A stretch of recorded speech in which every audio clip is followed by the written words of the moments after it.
இருமுடிதாங்கி ஒரு மனதாகி குருவெனவே வந்தோ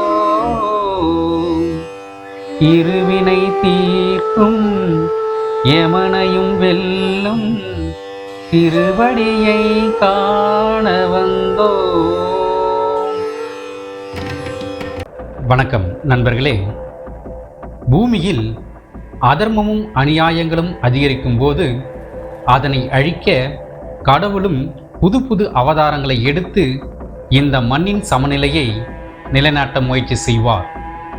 அந்த வகையில் மகிஷாசூரனின் தங்கையான அரக்கி மகிஷி தன் சகோதரன் மகிஷாசூரனின் அழிவுக்கு தேவர்களே காரணம் என கருதி அவர்களை பழிவாங்க முடிவு செய்கிறாள்.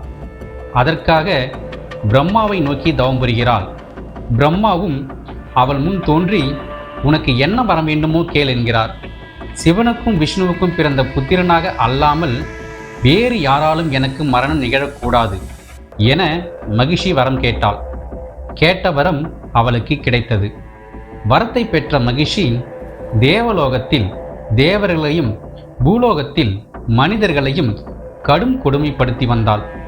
அவளை அழித்து தேவர்களையும் மனிதர்களையும் காப்பாற்ற விஷ்ணுவின் அம்சமான மோகினி மூலம் சைவ வைஷ்ணவ ஜோதியாக ஐயப்பன் பூலோகத்தில் அவதரித்து மகிஷியை கொன்று எவ்வாறு சமநிலையை உறுதிப்படுத்தினார் என்பதனை அறிவோம். கடவுள்களுக்கு பல்வேறு அவதாரங்கள் உள்ளதை போல அவர்களின் வரலாறும் பல்வேறு காலகட்டங்களில் பலவாறு சொல்லப்பட்டுள்ளன.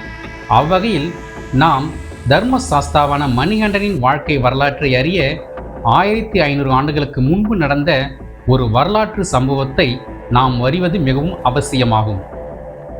அந்நாட்களில் பாண்டிய நாட்டை ஆண்ட அரசன் ஒருவன் எப்படியும் சேர நாட்டை வென்று தன் ஆட்சியின் கீழ் கொண்டு வந்து விட வேண்டும் என்று மிகவும் ஆசைப்பட்டான்.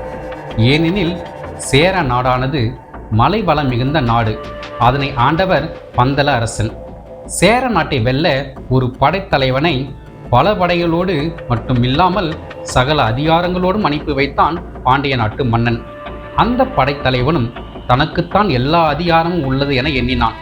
அது மட்டும் அல்லாது பகலில் போர் நடந்தால் மக்களின் கவனம் வேறு மாதிரியாக திரும்பிவிடும் என எண்ணி இரவில் பந்தல அரண்மனைக்கு சென்று அராஜகம் செய்து அங்குள்ள பொருட்கள் அனைத்தையும் சூறையாடியதோடு மட்டும் அல்லாமல் அந்நாட்டில் உள்ள பெண்களையும் தூக்கி கொண்டு காட்டிற்குள் சென்றனர். இதில் அரசகுமாரியும் இருந்தாள். ஆனால் அவள் மட்டும் எப்படியோ தப்பி பிழைத்து ஒரு புதரில் ஒளிந்து கொண்டாள். எதிரிகளிடம் இருந்து தப்பி பிழைத்த அவள் விலங்குகளிடம் சிக்கினாள்.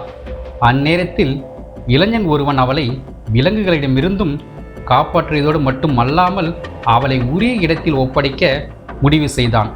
ஆனால் அரசகுமாரியோ வீட்டிற்கு செல்ல மறுக்கிறாள். காரணம் என்ன என்பதை இனிவரும் அத்தியாயங்களில் அறிவோம்.